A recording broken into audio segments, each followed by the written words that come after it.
I think we're going to get started, and if people continue to join, Julian will let them into the room. So before we get started into our presentation, I just want to welcome you all to concurrent session A4. My name is Jenny Ledbeater, and I am joined by my colleague, Julian Muya, and we will be your facilitators for this session. And just before we get started, I just want to review some quick housekeeping notes, and then I'm going to introduce our speaker and begin the session.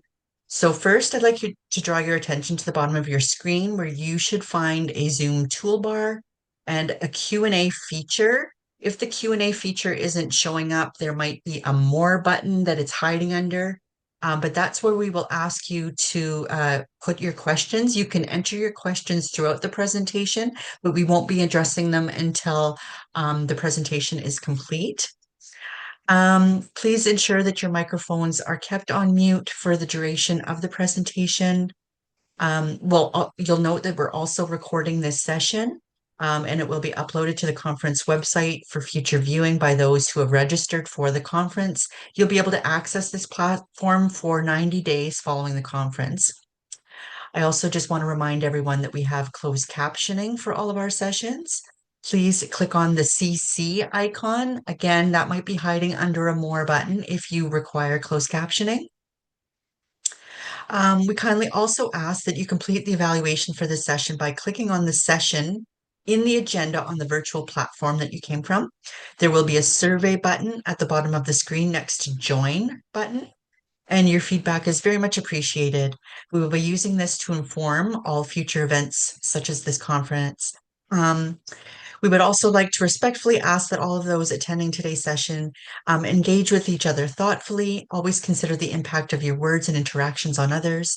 As facilitators, we can't tolerate any abusive or inappropriate language or hate speech, and we'll ensure that anyone who engages in such behavior is removed from the session. If you've been disturbed or affected by such an event, please do what you need to do. Either take a break, step outside, practice deep breathing, or reach out to someone you trust. If you are in crisis and require immediate support, please click on the FAQ icon at the conference homepage to access contact information for Connects Ontario. If you'd like to report an incident, contact the event manager, Sherry Sim, by either clicking on the assistance button on the top right menu bar of your screen to send an email, or you can text Sherry at 416-605-5975. Okay. Without further ado, I would like to now introduce our presenter for this session.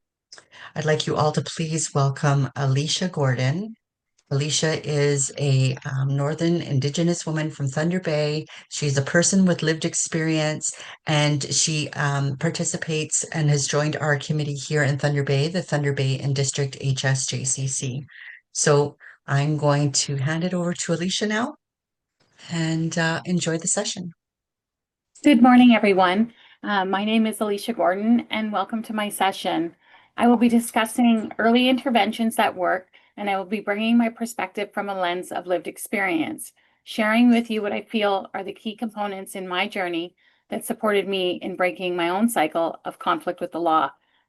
Just letting you guys know that some of the subjects that I'm going to be discussing today are quite heavy, and just to be mindful that you could experience some emotions from that, and if you need support, to reach out.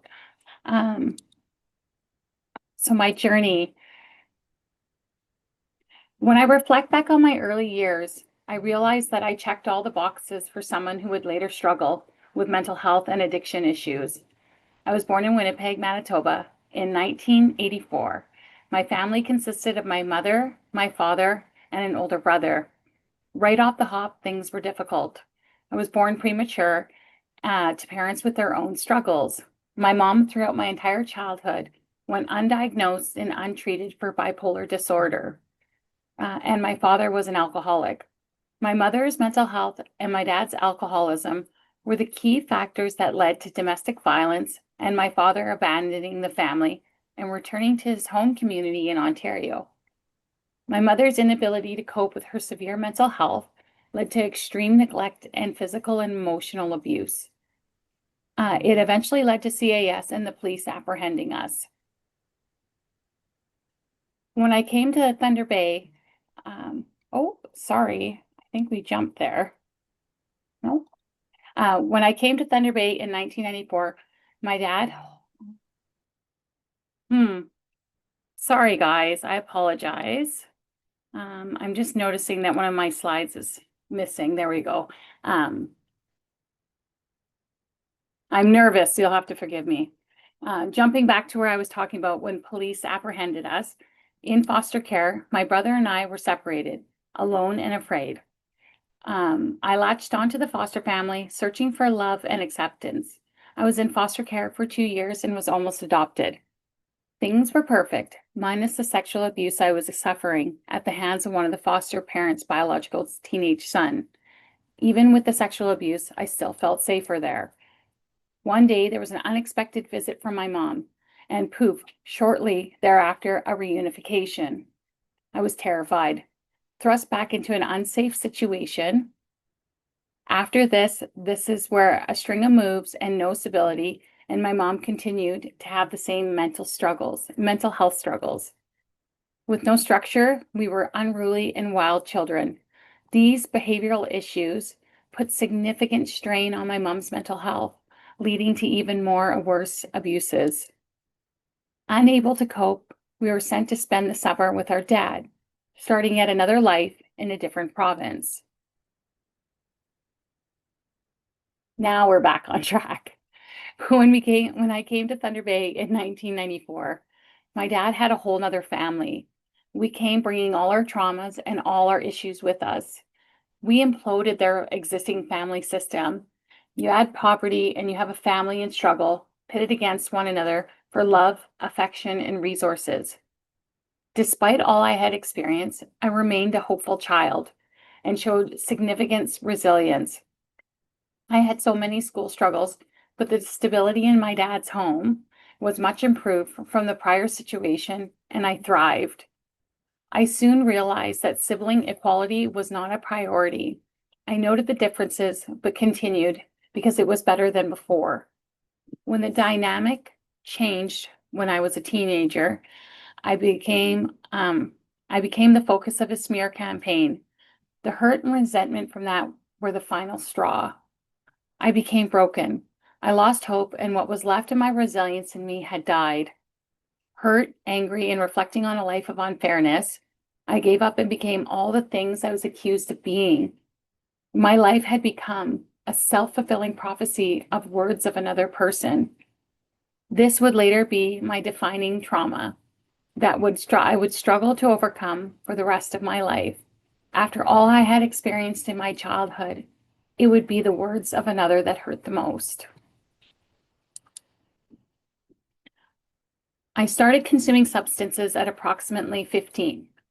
First alcohol, then weed, and then to more risky substances such as ecstasy and mushrooms. I did not drink like a teenager testing boundaries, wading into the world of adulthood. Something was wrong. With age and understanding, I realized that I was drinking to bury a world of hurt.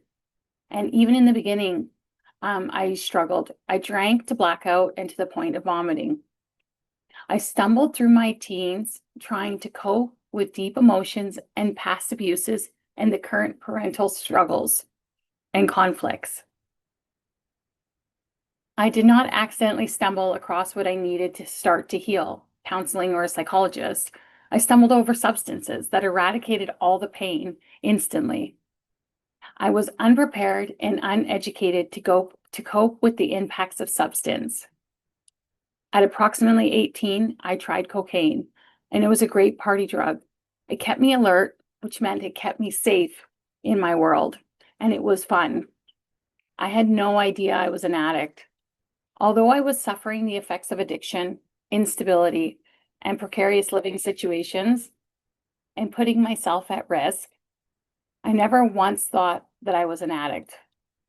I found myself gravitating to like-minded people who were struggling too, and together we justified our actions as living life and being young.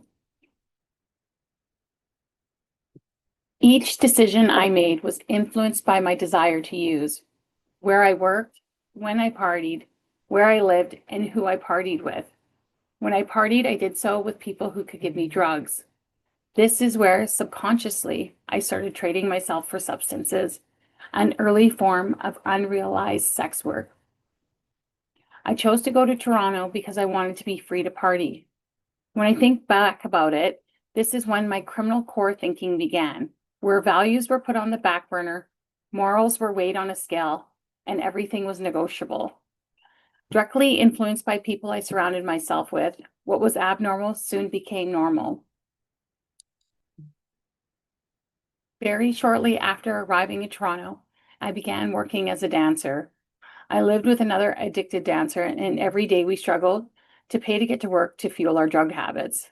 My situation was extremely precarious and unsafe until an unexpected relationship came my way. When I found someone, or when I should say, when someone found me, I was able to find some stability. With a whole heart and purpose, I thrived in my life, as simple as it was. But a recovery in the hands of others is no recovery at all. Reflecting now, I realized that I was desperate for love. So when I found it, or thought I did, walking away from addiction was easy. When the love failed, so did my recovery. This would be a lesson that I would have to learn again in my journey. My addiction was not cured. It was just dormant. And when tragedy struck and my partner died, I was alone and I went right back to drugs. I continued the downward turn. My addiction once again impacted my ability to manage my own life successfully. I ended up in the cycle of addiction again. I was a puppet and something else was pulling the strings. I ended up bartending in establishments connected to the criminal underworld. Strangely, I found community and guidance from some of the most unlikely places. The unexpected accountability kept me somewhat on track, subconsciously recognizing that I was unable to maintain both addiction and accountability. I was looking for someone to once save me again, and that prayer for me would be answered. The relationship I was in at that time was with an older man, and he took care of me and my addiction. This relationship sustained me. The connection, as imperfect as it was, delayed my descent into addiction. It gave me something to cling to and the illusion of stability, at least for a while.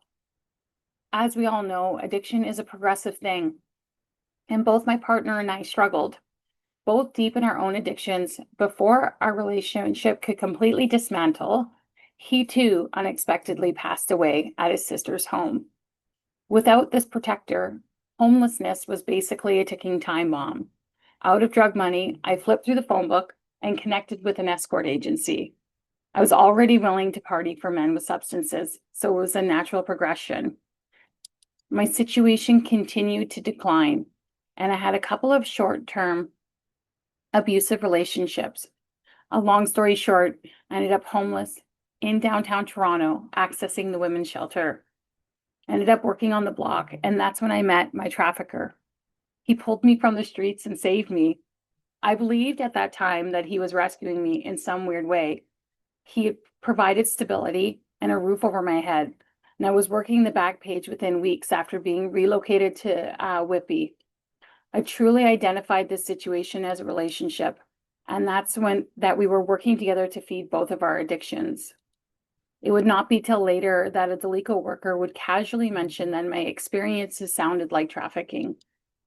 At that time, trafficking to me was a big, scary guy abducting you in a big white van and making you work the block. I had no understanding that most trafficking is perpetrated by an intimate partner. When I reflect on my situation, that I was rescued, relocated, and working within weeks, had no phone, and that all my dates were arranged by someone other than me, it was then that I realized that I was trafficked. There was very little physical abuse, but there were many incidents where I was made to work. Most of it, I was a willing participant, and because it was the only way to get more drugs, and I felt trapped. He constantly emotionally manipulated me. And when I complained, he would tell me that I was doing this before I met him, and that if it wasn't for him, I'd still be on the streets. It was a never-ending cycle. I eventually became pregnant and I still had to work and I could not escape my addiction. It was my greatest life shame. After giving birth to my daughter, I ended up breaking up with my ex, and he and my child stayed at his mom's house as we were unable to parent unsupervised, and CAS was involved.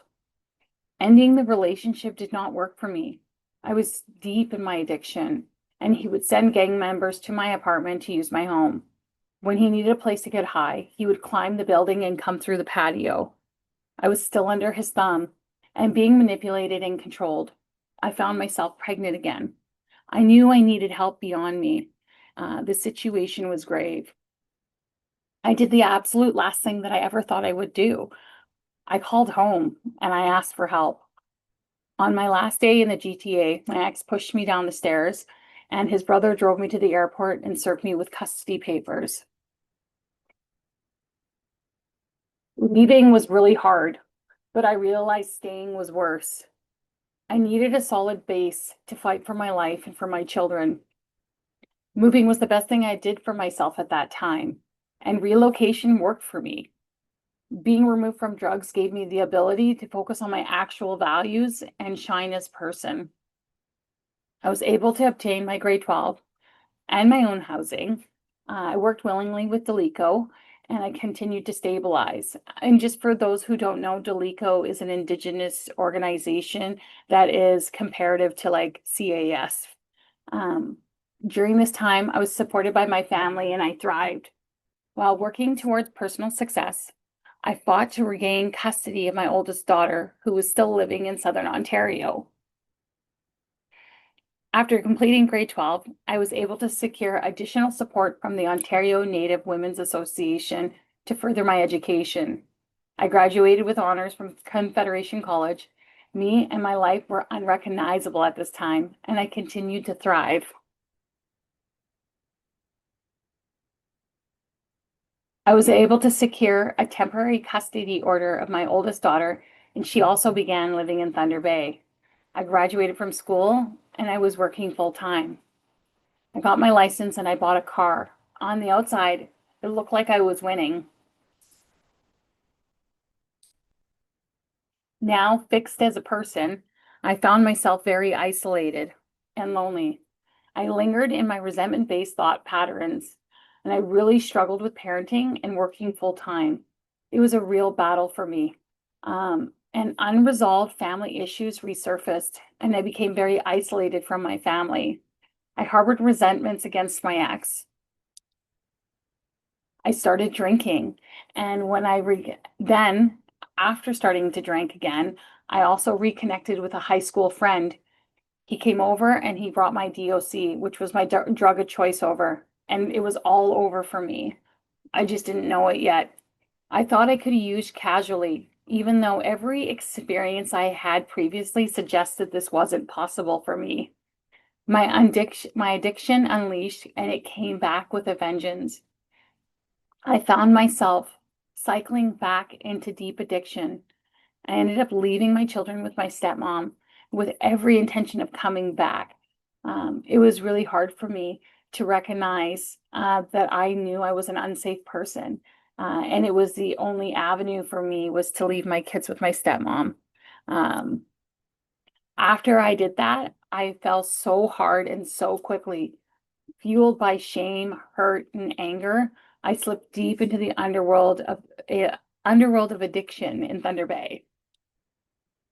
My first arrest, I was found sleeping at the wheel of my car with it running, and I was charged and released on my own recognizance. I can never say that word right. So that's my first arrest photo.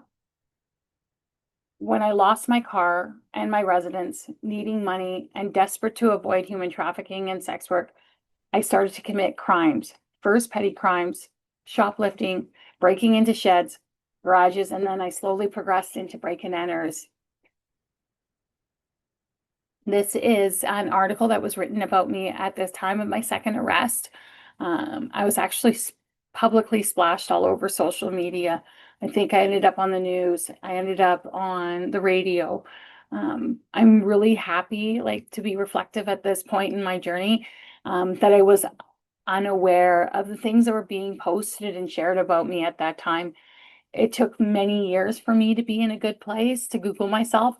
It was a really hard pill to swallow, and it's still something that I'm working on today. This is my second arrest. After my second arrest, I became eligible for the Crossroads program as part of my bail plan. Crossroads is a residential program that offers pre and post-treatment facility that offers safe housing for those struggling with addiction. Unfortunately, I was released to downtown Thunder Bay, which is our city hall. I climbed on a bus and I went to my bank and I headed to the trap house. I wanted to be clean, but my addiction was way stronger than any willpower I had. And without a really healthy plan, it fell apart very quickly. On my third arrest, I was only free after that bail attempt or failed bail attempt for approximately 6 weeks. I knew I could not stop using, and my recovery plan was to continue to commit crimes till the police caught me, and then I'd get clean. The police were more than happy to help me facilitate my unorthodox recovery plan. After my immediate arrest, there was a sense of actual relief. I was so tired of running and being victimized. Pure exhaustion took over, followed by shame and regret. I ended up pleading guilty to several charges and was sentenced to a year. Additional charges were laid through DNA match, and I pled guilty to those as well, and I was sentenced further. When it was all said and done, I was incarcerated for 14 months as a first-time offender.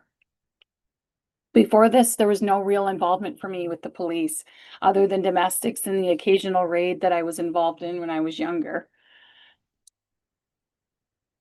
While incarcerated, I actually chose to use my time really wisely. First, I completed as much programming as possible at the Thunder Bay Correctional Center. Then when I was sentenced and I got shipped to the Sudbury District Jail, where I got stuck due to COVID, when I did additional programming that was made available to me there when things started opening back up and the social worker was able to return to work. After that, I was also able to be transferred to the Algoma Treatment and Remand Center to attend an in-treatment program in custody for women in the Sioux. It was a wonderful opportunity, a wonderful program. I definitely had the opportunity to start laying down some base tools that I needed to start combating my addiction issues. Institutional programs provided and supported by social workers were the key that I needed to reopen a file with Delico so I could work towards my reunification goals post-release. There's this expectation to provide some kind of measurable effort when going through the screening process to be considered for reopening a file, specifically for access and reunification. So the programming that I accomplished behind bars was what I presented to them upon my release. Oh, I jumped. My apologies. Programming also made me feel like I was doing everything I could behind bars, even in the dire circumstances. My efforts were rewarded upon release as they demonstrated, like I said, the effort that Delico was looking for, and it streamlined the process. The successes with that and being able to successfully open my file gave me the motivation that I needed to keep moving forward. After my sentence, I was successfully sent to Crossroads. I was successful this time because there was a key component that the correctional center took on to make sure that I could be successful. And that was they cabbed me directly to the facility. No buses this time. I was transported directly there. This was a critical step to my success. I needed the soft landing in society with wraparound supports and structure to keep me safe. Prior to my pending release, my addiction resurfaced so strongly, I definitely needed the structure in order to be successful. At this point, I don't believe had I been released to a shelter, I would have been able to abstain. At that point in my journey, my addiction was just too strong, and it had resurfaced with a vengeance. Safe housing was a critical step for me, and every person that I came across who was also housed in Crossroads. It was important for their success as well.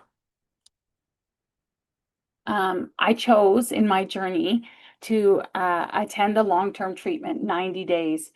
The treatment that I chose to attend was the Grant House in Toronto. The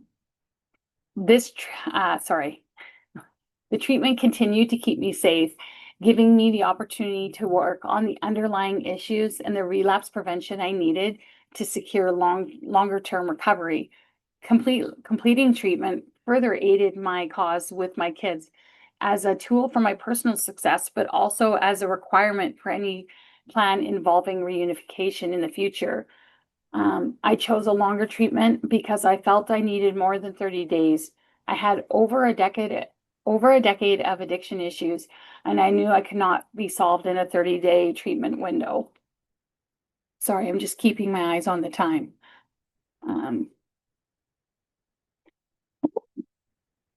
While in Crossroads, oh, let me make sure I didn't jump again. Nope. While in Crossroads and while attending treatment, I went against all the rules and the staff recommendations. I got into a relationship with another client, so desperate to feel loved and so desperate to feel deserving and willing to risk everything I had for some kind of connection. A relationship at that time meant I had value to someone, and my criteria for a partner was deeply influenced by my own self-worth.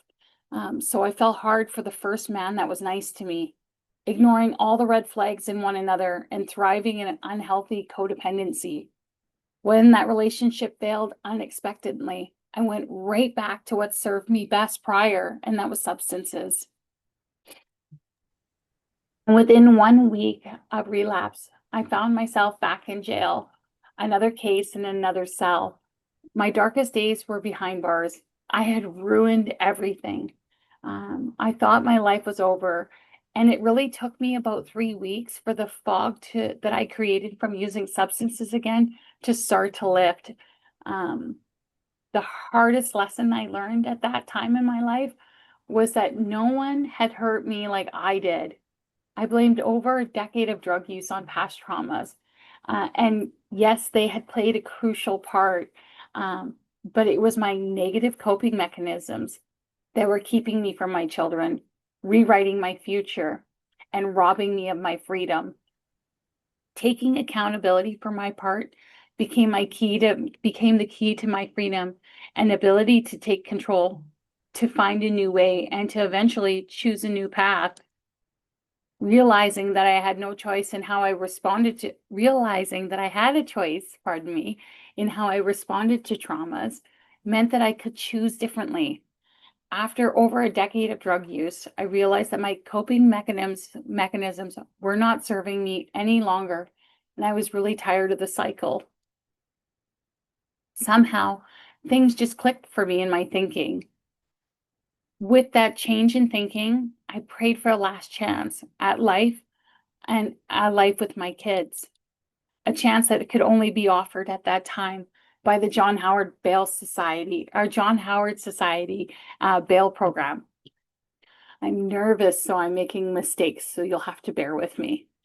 So this is a picture of me behind bars at the Thunder Bay Correctional Center. As you can see, I've messed up the faces of the other inmates for their privacy. I ended up being successfully admitted into the bail program at John Howard Society in Thunder Bay, and I was released. I can't remember when it was. I think it was about maybe I was arrested September 7th, and I believe I was released to John Howard November 3rd. I still had, okay, sorry. I was released on bail to John Howard Society, and the fight for the rest of my life began. I still had desires to use, and I had many uphill battles to face. With reflection, I realized that every point of my journey, housing or the lack of it, was the deciding factor and critical to both my failures and my successes. Supportive services gave me a fighting chance. This is a picture of me on the women's floor. At the time when I was at John Howard, they had 8 beds for women, and some of them were bail beds, some of them were parole beds, and then they had community reintegration beds. I had a bail caseworker, and I had recreational staff, system navigators, and other additional support staff to assist me further and keep me safe in my journey. I recognized that crucial wraparound supports that I needed. I also bonded with some other individuals on similar paths who were also white knuckling their recovery and trying to stay on track with bail. So, case management referrals for me was a key component. My bail worker helped me so much. She helped me identify the supports that could aid me. She listened to what was important to me, and together we created a plan. One of the most crucial was a referral for counseling. I needed professional help to deal with all the old traumas and current stressors I was facing in my life at that time. Things were really complicated around my children and my family dynamics, and I needed support to kind of weave through all of that. I also needed different kinds of supports, especially around wanting to reconnect with my kids and work with Delico. And also, I was on, wanting to reconnect with my kids, and staff stepped in when and where they could. Throughout different times of my journey, I needed different things from the staff pivoted. An example is when I was able to receive a bail variation for my curfew to accommodate my work. They were always supportive to me and helped me continue to move forward. So they constantly were working with me to identify resources that could benefit me further. Um, I have to say, like, making a plan and identifying my own goals was probably one of the key components to my success. The first thing I did was I created that plan. I sat down and I thought about what I wanted to do, what my goals were, and I created a list and I shared it with my worker and other people. There's a component of accountability that went beyond myself when I shared it. Um, the stuff that I wanted was big. So I wanted a place, I wanted my kids, I wanted to be employed. And each day I made a daily list of identifying the steps that could be tackled that day to help me complete my goals. The complexity of my goals created it's a natural guideline for me to follow each day, whether it was looking for job postings and or working on a resume, going to the counselor, checking in with my lawyer. This framework kept me busy and it also kept me on task. And it was a daily accomplishment that I could share with my worker and show progress to. Each day I would, scratch it off on the list and then, contemplate what I could tackle the next day to get a little bit closer. It was like trying to take down a mountain with a spoon, but each spoonful worked towards dismantling that mountain. I found it really productive and really helpful for me to stay on track. Embracing supervision, probation, and parole. The accountability of probation actually really worked in my favor. I connected really well with my supervisor, and over time, I began to see her and the entire office as a true resource, which is an unusual way to see, a supervisor in that kind of light. But I felt that any support was good support. I was under a lot of stress, especially as I fought through the many barriers around gaining access to and custody of my children. The support I received from my probation officer helped me stay focused. One of the biggest challenges I experienced was in my thinking. The criminal mindset I once carried, justifying harmful choices, blaming others, and avoiding responsibility. I had to start dismantling those old thinking patterns and see how my past thinking wasn't helping me. Probation wasn't just about supervision. It was about a turning point in how I saw myself and how I saw others. I mean, how I saw my future. And another really critical step for me was employment. Employment for me was life-changing in my journey. It gave me so many different pieces that I needed to move forward. It gave me financial means, it gave me accountability, but most of all, it gave me the opportunity to be able to hold my head up high. I had been many things, but now I was employed. Uh, After all my legal issues and difficulties, having employment demonstrated to the legal system that I could be a contributing member of society. And through employment, I learned that I still had value and that my criminal past could be a barrier to employment, but it wasn't like, didn't mean my life was over. I just had to adapt and explore new directions. It also was a key component for me to move towards my next critical step in that list of goals that I wanted to accomplish. And it brought me one more step closer to reunification. The next critical step for me in that journey was housing. Each success I had in my journey fueled and propelled me further. I was so happy in this picture, and for the first time, I was starting to feel better about myself because I was becoming more than my addiction and more than my crimes. Once I got my own place, I was able to pour all the energy I was using to find a place to live into different opportunities that promoted my own well-being. I'll just segue a little over. So when I was on bail, I had to go through a lot of hoops to get approval from John Howard Society to move into my own place. And once I was able to show stability, that I was working full time, moving forward, staying clean, they were willing to support me in that journey. And it ended up moving just down the street from both John Howard Society and where I worked.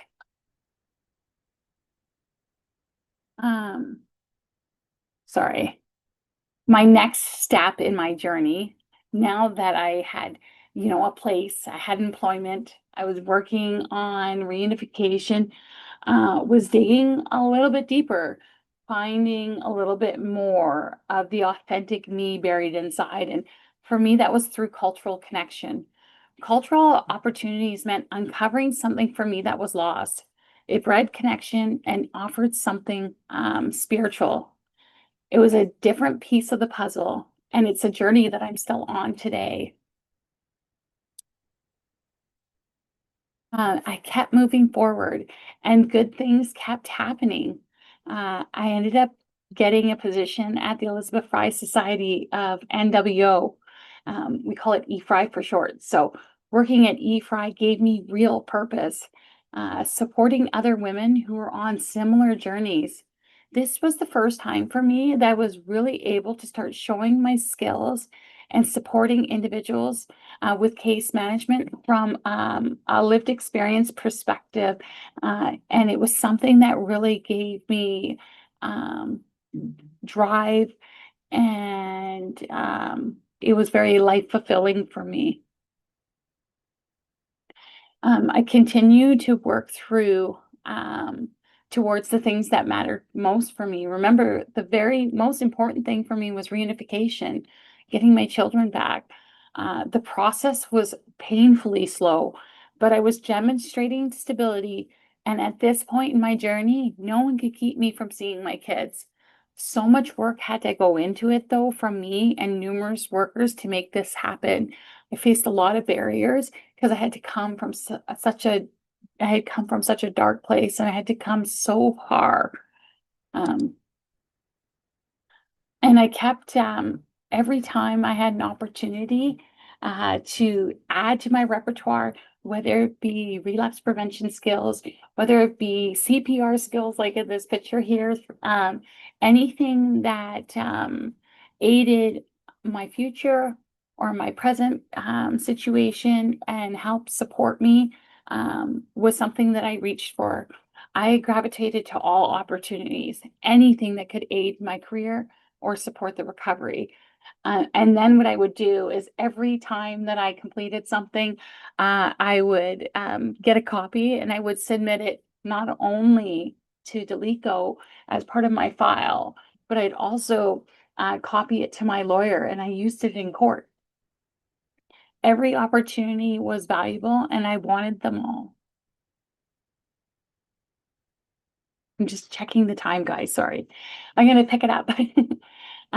Identifying successes. I took the time to celebrate every hard win and I appreciated every accomplishment. This was the first real Christmas morning I had with my kids since prior to my major relapse in 2019.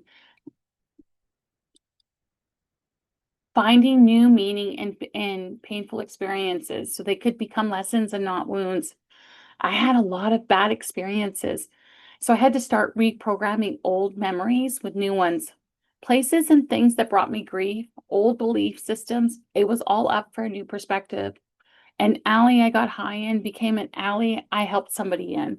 A quick ride from the crops after an outreach meeting, once a really sad memory, was now a funny one.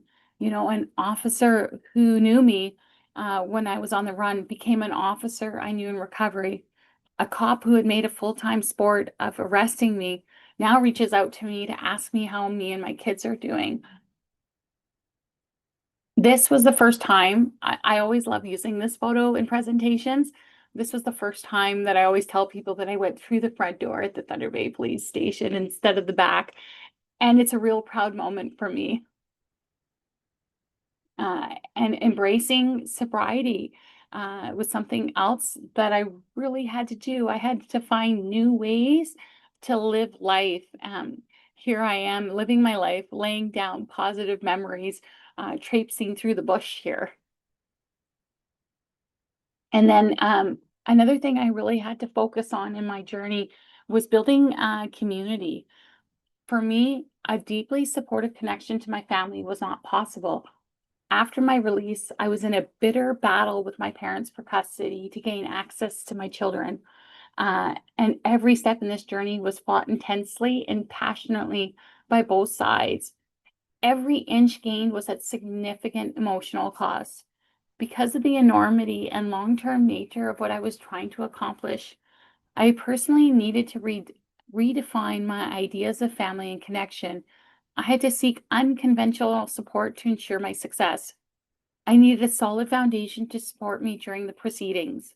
I found that in like-minded people and individuals who are on the same path, for me, it was a 12-step program that brought me the support beyond service providers that I needed desperately. For me, the custody battle against my parents changed me. It forced me to look at myself and at them. There was no choice but to face the situation and continue to move forward. This would not have been possible without finding a new family when I needed it the most. And I truly have some of the most wonderful people in my life today. These are long-term support. This is an ongoing thing for me that I continue to fuel my energy and put time and effort into.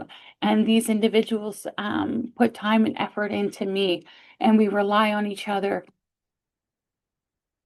You know, since moving forward, I've gotten to do a lot of really cool stuff. I never ever thought that my experiences with addiction and incarceration would open up so many doors. What I thought would be the most significant barriers has truly become some of my greatest opportunities. Here I am with Abigail Sprague, supporting her research as a person with lived experience, as one of her research advisors.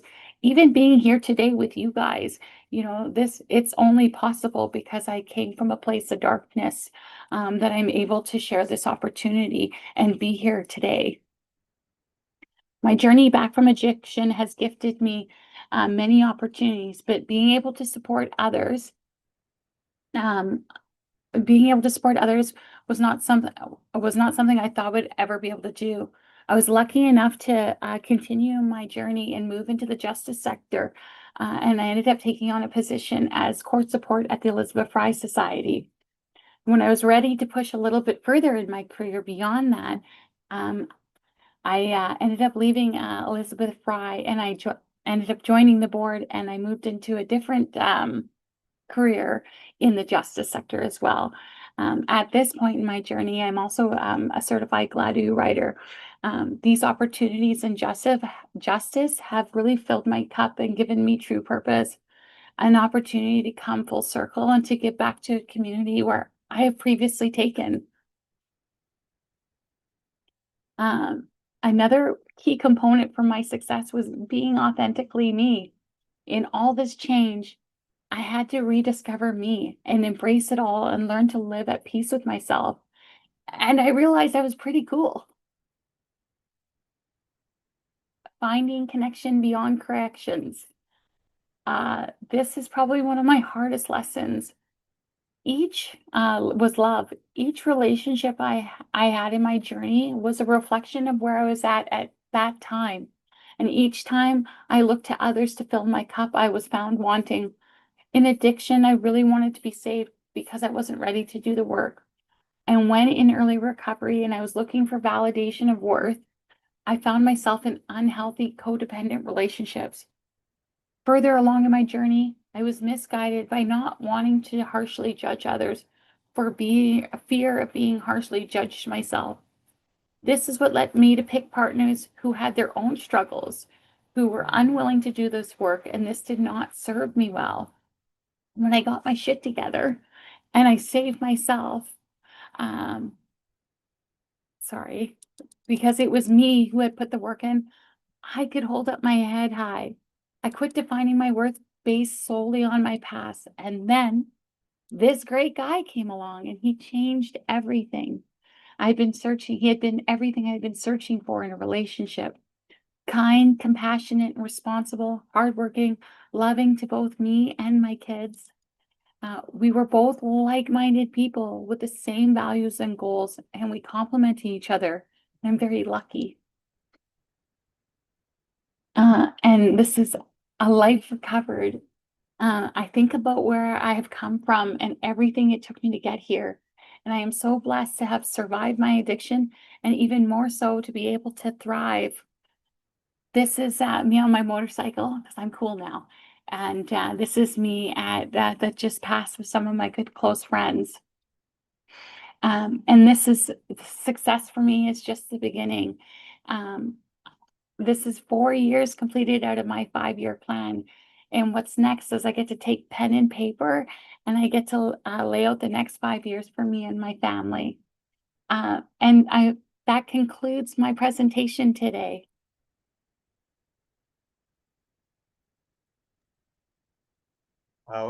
Thank you so much, Alicia, for sharing your story with us. We truly appreciate your honesty and your courage. That was a truly inspiring presentation.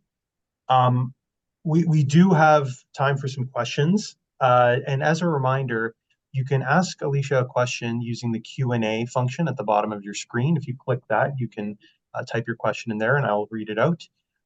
We do have a couple of comments in the chat.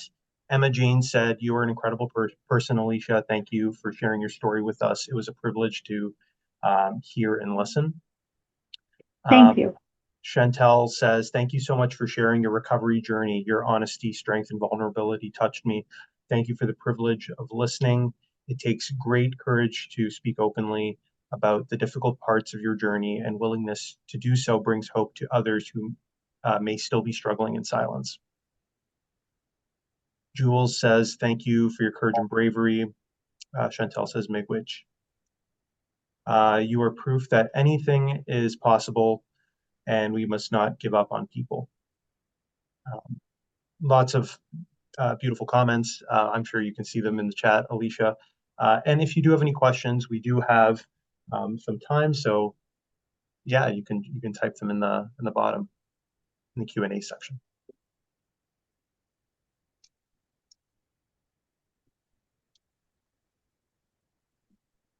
Okay, I'm just looking at, sorry, I'm trying to wade through which ones are the questions and which ones are. Yeah, so Mayra just asked a question. She said, "I would imagine that you maybe faced wait lists for mental health and addiction supports. What would you say was pivotal in supporting you in the interim?" So I can speak a little bit about this. I did face wait lists, but I was also very lucky because I am Indigenous and I'm status. I was able to jump the wait lists pretty quickly because I was able to access paid services. But while I was waiting for those supports, just having staff like that, those wraparound supports at John Howard Society were super critical to my success. I had no idea the stressors I would face when I was released. Life slams at you like a brick. And, you're dealing with family, you're dealing with court stuff, you're dealing with, really significant addiction issues. You're dealing with cohabitating with other people on similar journeys. So there's just a lot of stressors. So support workers, staff were critical. Thanks for your question, Mayra. Sarah asked, any advice for clients, people searching for employment after incarceration or after being involved with the justice system? Lots of clients really struggle with the idea of holding a criminal record. I really thought it was going to end my life, and I never really understood that it was possible that it would end up being kind of the opening door for me. But where I started my journey was working the pictures were on there. So I was really lucky to get a position at a shelter, and then also at PACE, which is People Advocating for Change Through Empowerment.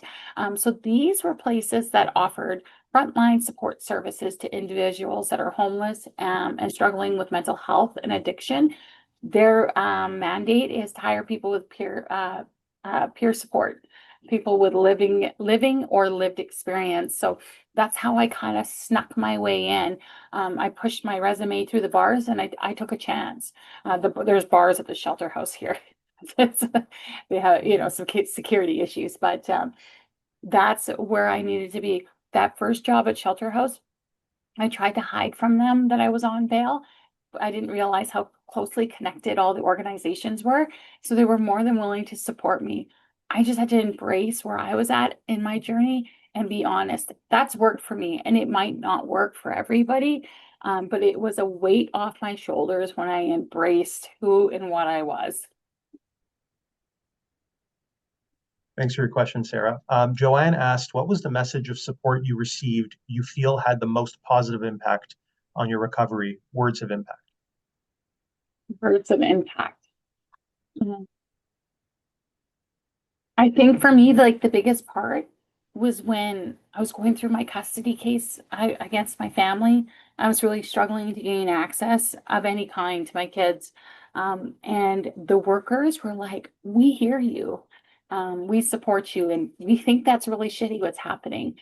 People that were willing to walk along like those really deep, painful experiences, because a lot of people are like, well, you put yourself in this situation, you had your chance with your kids and stuff. But everybody, when they seen how much work I was willing to put into it, they were like, they embraced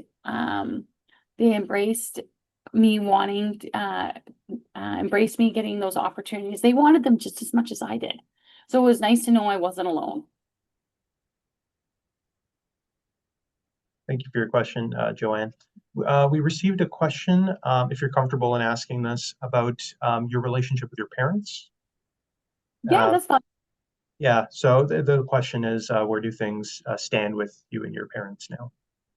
Well, so we have a shared custody agreement and it's 50-50, 1 week on, 1 week off. It was difficult, like learning to co-parent with people after such a deeply impactful custody battle. But I had to get to a point where that I understood where they were coming from. And I had to be accountable to my part in things. I also had to learn how to be sensitive to the systems they came from. And the way that they operated was from their own lived experience. And so just being really mindful of that and constantly growing and learning to overturn all those old thinking patterns. Not every day is great. Co-parenting with anybody is difficult, right? We want to have control. But now, I'm just very compassionate. I took all the things that I learned in being professional and working with people that are struggling, and I applied those skills to the people that also deserved it, which was my family, instead of holding them accountable for everything. Yeah, I had to paint them with kindness and not and just live my life. Thank you, Alicia. I think those are all of the questions. Thank you for asking questions, for leaving comments in the chat. I will flip it over to Jenny. Thank you all again so much for coming, and thank you so much to Alicia for putting together this presentation today.